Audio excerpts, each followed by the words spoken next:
What is up, my mother fugglies? Or should I say mother truckers? Because today we are doing a review on Maximum Overdrive. Yeah, I've gotten a lot of requests to do this movie, and I'm going to do it today. I'm going to apologize. This is going to be a long video. There's just so much to cover in this and so much going on. It's going to be a long video, so just bear with me. I don't mean to be on an 80s kick. It's just the way it's been played out. But anyway, Maximum Overdrive, 1986. So let's check it out. Let's see what we can do with it. I think I'm going to have a lot of fun with this. Let's check it out.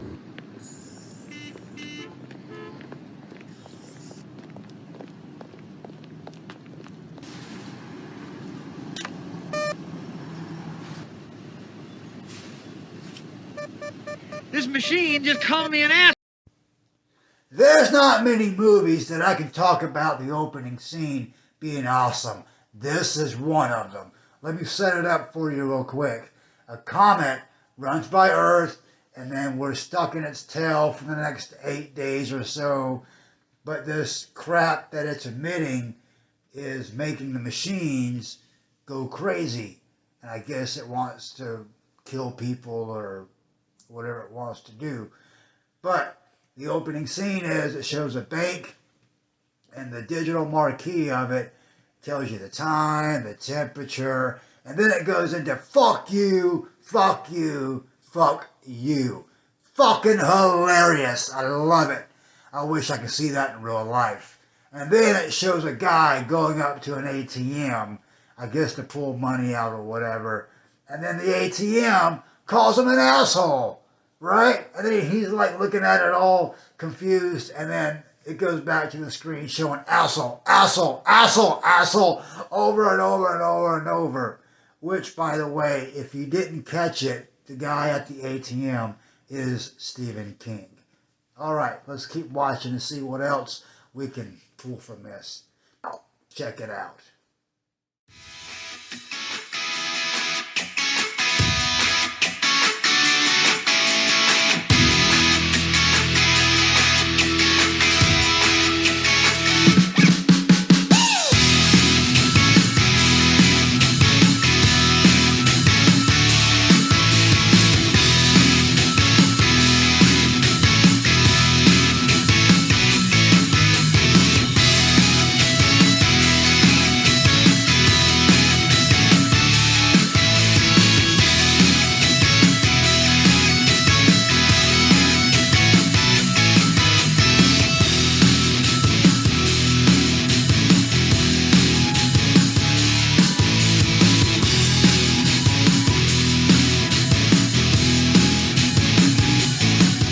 Alright, so the control panel for the bridge takes a mind of its own, and it starts going up by itself, causing destruction and mayhem and confusion, right? But the thing that's funny about this scene, one of the cars that crash, there's a lady that goes through the windshield, right? It's pretty funny the way she does it. I mean, you know, probably in real life, not so funny, but in this scene, it's funny. But then in a couple of scenes later, there's a guy watching this bridge go up, not checking on his female companion, but I just want to point that out. So one of the cool things about this movie. So all right, well, let's continue watching.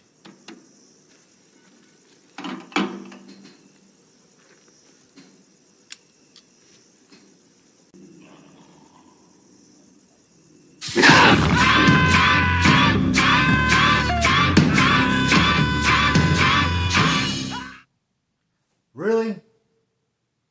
For real? On this scene right here, this dumb motherfucker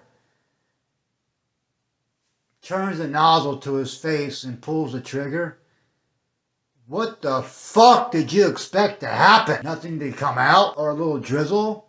I'm kind of lost for words here. Like, I'm trying to put this in a real life situation. If I seen this happen at a gas pump, I'd have to go over and slap the motherfucker. Like, what the fuck are you thinking? Next scene.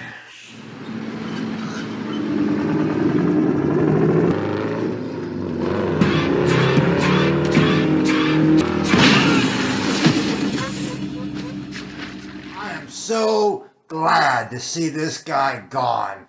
It's like, fuck you, fuck your car, fuck your suitcase, you hypocritical motherfucker. Get the fuck out of here. Glad to see you gone.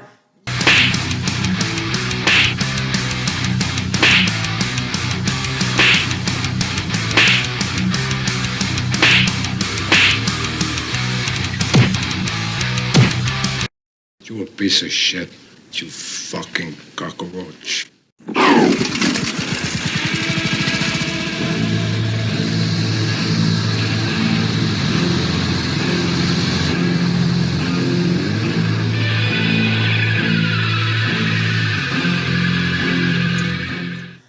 Alright, I just wanted to point out in this scene right here a little film fact that the lawnmower shown right here, that one actually ended up malfunctioning and it hit a piece of wood and sent shards of wood everywhere and it ended up hitting the cinematographer's eye, which he ended up losing.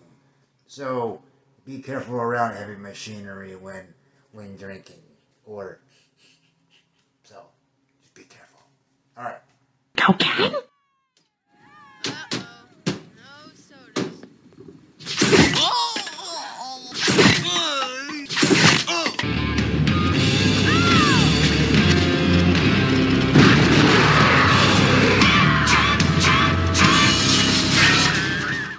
All right, I'm going to stop it right there.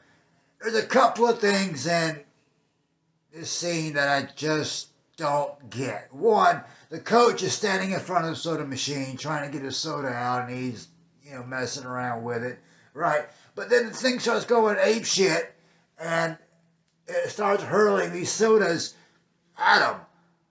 And the first one hits, I can see him being stunned. But the dumb fuck just stands there and lets this thing hit him in the balls. And then he, gets down. And then looking at the machine. And then the fucking thing whops him right in the goddamn head. And he, falls over and, and this thing takes on a couple of kids. I mean, this thing's got some serious power behind it to knock these kids out from 20 feet away. Holy shit. But then on the next scene that I'm kind of confused on also is it shows this fucking steamroller bust through the fence and then this kid is huffing on the bike trying to get away from it, and then he's in an open field and then just tumbles over on nothing. It falls over and then the steamroller rolls over him and then his fucking head just pops like a fucking grape. Holy shit, it's fucking great. Let's watch some more of his shit.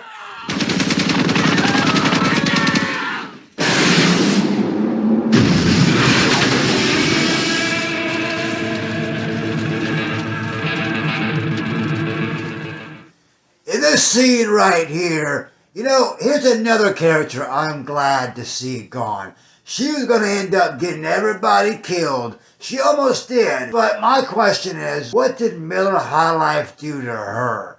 I mean, you didn't have to blow the truck up. Come on, don't ever mess with a beer truck. Let's see. You like that chicken chip? Yeah. Get some, yeah.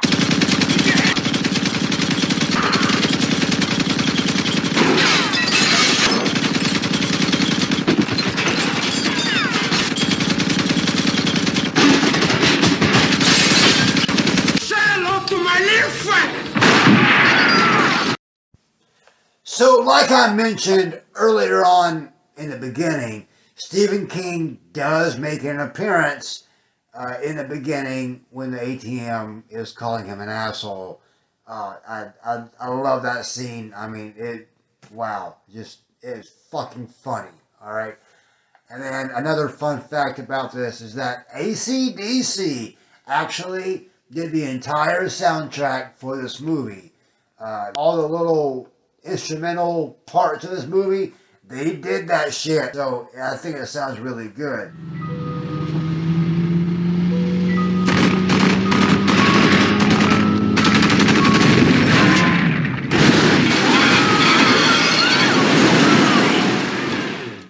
I wanted to point out in this scene right here that the ice cream truck makes another appearance. If you've seen this movie before, you'll notice that the ice cream truck made an appearance earlier on in the movie. But here he is again, and they end up blowing up this truck.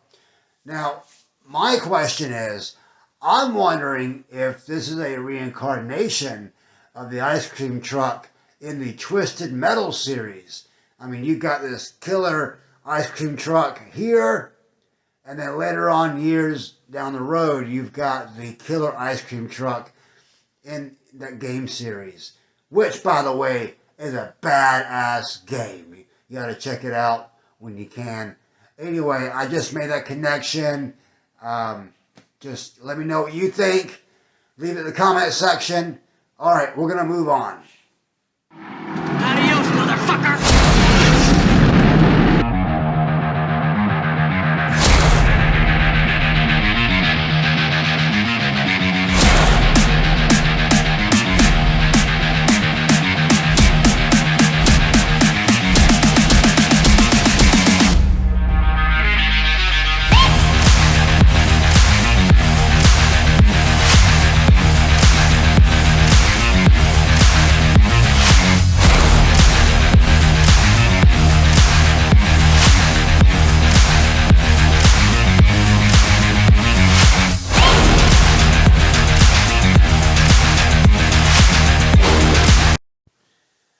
Alright, so we just seen there at the end of the movie where they blow up the Green Goblin truck, right? Now, I must point out that just because the Green Goblin made an appearance, it doesn't make it a Marvel movie.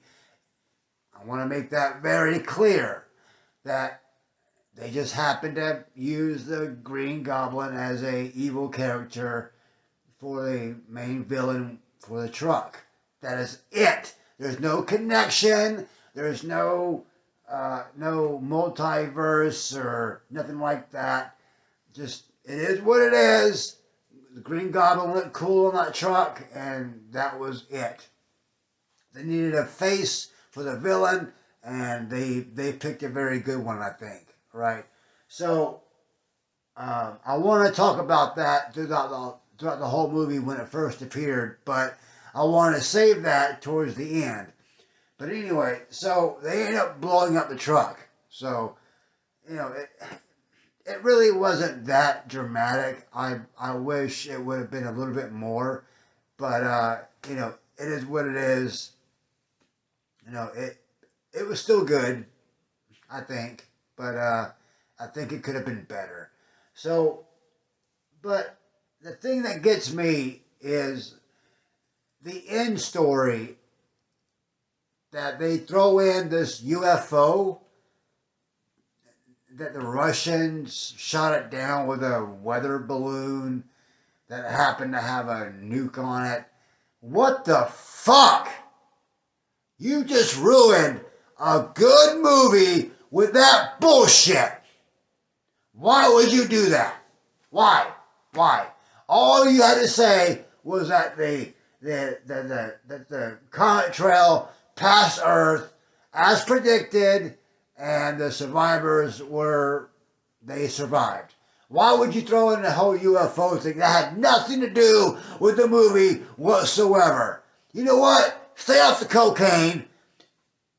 I'll get to that in a minute. Oh, got my blood boiling here. All right, so we're going to go on to different fun facts of the movie. So, like I mentioned earlier on in the beginning, Stephen King does make an appearance in the beginning when the ATM is calling him an asshole. I love that scene. I mean, wow, just it's fucking funny. All right, And then another fun fact about this is that AC/DC actually did the entire soundtrack for this movie. All the little instrumental parts of this movie, they did that shit. So I think it sounds really good. Another little fact about this movie is that this is the only movie that Stephen King directed. Out of all the movies that are Stephen King, this is the only one that he directed. And it is rumored, not confirmed, but rumored, that George Romero, if you recognize that name, he did all the Night of the Living Dead movies, and he's a fucking legend, so just check him out. It's rumored that he actually ghosted the directional part of the movies. Now, I say this because if you go back and watch any of his movies, right, and notice the way that it's edited, notice the way, certain camera angles, you can see that in this movie, which leads me to believe that he had a hand in the direction of where this movie should go. So, that's just what I noticed. Tell me what you guys think.